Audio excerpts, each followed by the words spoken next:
वीर साहब, आपकी तरफ आते सबसे पहले जो पोलिंग हुई और मुमकिन नताइज है उस पर तो बात करेंगे, लेकिन शहरयार आफरीदी साहब की जब खबर आई तो आप हैरान हुए, क्योंकि इस्लामाबाद में जो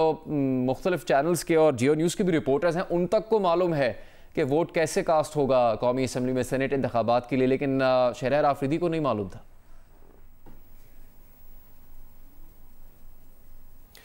इत्तेफाक की बात है कि जब शहरयार आफरीदी साहब वोट डाल रहे थे, जब उनका नाम पुकारा गया तो मैं उस वक्त वहीं पे पार्लियामेंट हाउस में ही मौजूद था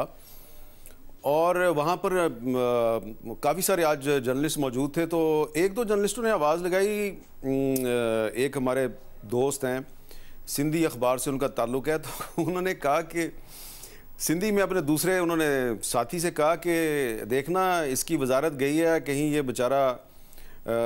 कोई गलती ना कर बैठे, क्योंकि उससे पहले आसिफ जरदारी साहब जो हैं वो उनसे गलती हुई थी, तो फिर उन्होंने क्योंकि अभी तक वोट पोल नहीं किया था तो उन्होंने दोबारा बैलेट पेपर मांगा और फिर उन्होंने सही तरीके से मोहर लगा के वो वोट दे दिया।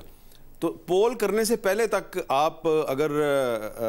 बात करें जो वहाँ पे मौजूद होता है रिटर्निंग अफसर, तो वो आपको फैसिलिटेट कर देता है। लेकिन यहाँ पर एक बड़ी इंटरेस्टिंग बात यह है कि उन्होंने वोट डाला,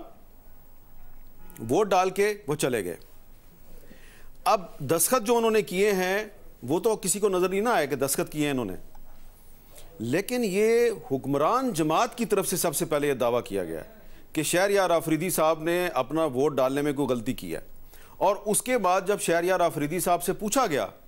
तो उन्होंने कहा हाँ मैंने तो उस पर दस्तखत कर दिए हैं। अब इसमें दो सवाल पैदा होते हैं। पहला सवाल ये पैदा होता है कि शहरयार आफरीदी ने जब वोट डाला और उस पर दस्तखत किए तो उन्होंने तो किसी को नहीं बताया, ये पता किस तरह चला हुकूमत को कि जनाब उन्होंने दस्तखत कर दिए हैं? क्या वहाँ पे कोई खुफिया कैमरे लगे हुए थे? इसका उनको जवाब देना चाहिए, क्योंकि ये बात जो है ये हुकूमत की तरफ से सामने आई है। फिर उसके बाद शहरयार आफरीदी साहब ने कोशिश की कि उनको दोबारा वोट डालने की इजाज़त मिले, लेकिन